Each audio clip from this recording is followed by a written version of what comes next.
Violence in video games, whether it's good or bad, if it makes people more likely to be violent in real life or not, etc., has been a hot topic for the past 3 decades. And it doesn't look like that's going to change anytime soon. The Last of Us and The Last of Us Part 2, being amongst the more realistically gruesome games on the market, have, due to that nature, often been in the spotlight in those kinds of discussions. Hey stragglers and tourists, my name is TheiPadCat, and I figured I'd give my own 2 cents on that whole debate. Now, I'm not going to get into the politics and science of whether or not it makes people violent, since that's a very divisive topic. I'd rather talk about it in the context of the world of The Last of Us, and how its inclusion is absolutely crucial for the story, which is exactly what I'm going to do. So without further ado, let's get on with it. I remember playing through The Last of Us with my mom ages ago because I wanted to show her why I liked it so much. And after the ending credits had rolled and we were back at the main menu, I asked her what she thought of it. And she said that she really liked it aside from the violence. That it was too much, over the top, and that they could have done with toning it down drastically. Which is a sentiment I've heard and seen from a lot of non-gamers, critics, journalists, as well as casual fans of the game. Oh, it's glorifying violence. It made me sick. It's too much. Okay, boomer. No, but on a serious note, gruesome violence is an absolutely crucial part of The Last of Us. Why? Well, without it, Joel would be a much less intimidating character, and him being a man with few moral lines left to cross would be considerably less convincing. The illusion of actual stakes would be pretty much gone, the game would feel much less realistic, the enemy factions and infected would feel and seem less like real threats and more like simple red bar video game enemies. It would take the power out of moments like Sarah's death, Ellie's encounter with David, or when Joel kills the surgeon in the Firefly Hospital. I could go on, but my point isn't to list everything that violence adds to the game, and besides, then we'd be here all day. There is a difference between violence and violence. The Last of Us isn't gruesome and gory just for the sake of it. It was important for us that we don't underplay the violence, because then the threat doesn't seem as real.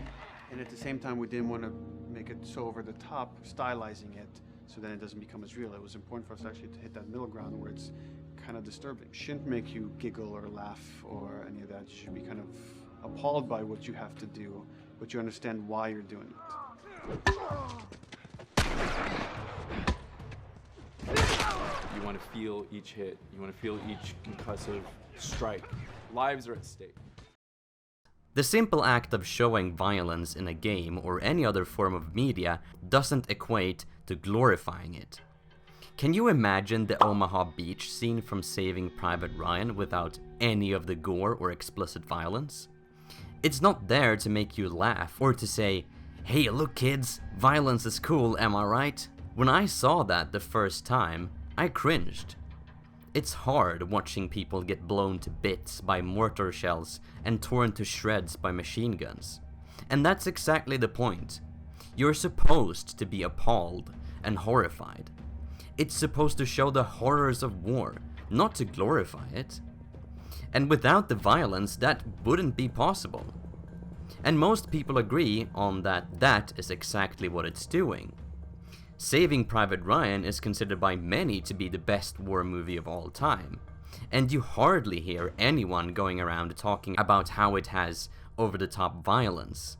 So why the double standards for video games like The Last of Us? Sure, The Last of Us isn't trying to shed light on just how horrible some events in human history have been, but it's utilizing violence the exact same way as Saving Private Ryan does. Never once is it used in a way where it doesn't have any weight or purpose, or in a comedic or throwaway way. Yes, in contrast to a movie that you passively watch, you do take part and are made to commit these gruesome acts of violence yourself in The Last of Us. But that doesn't make it any different. In fact, it arguably allows Naughty Dog to more strongly convey the feelings of horror and disgust to the player when you're forced to take part in it rather than just watching it. I mean, try to remember the first time you played the game and killed a human enemy with the shotgun. Exposing their intestines and hearing the sound of their stomach being torn open as they fly backwards. Chances are it made you cringe and pause for a moment when it happened, which is exactly what it's supposed to accomplish. There are no heroes in The Last of Us, and underplaying the violence that we, the player, commit toward our enemies would almost immediately shift those scales to almost entirely in favor of Joel and Ellie. If what we do doesn't feel or seem appalling, then it won't provoke any thoughts or feelings, and ironically the game would be reduced to exactly what critics claim it is: mindless killing. Because then we'd just be fighting waves of video gamey enemies that feel more like the lines of code and 3D models that they actually are than real humans. And then, well, then the immersion and illusion of reality the game is going for would be gone.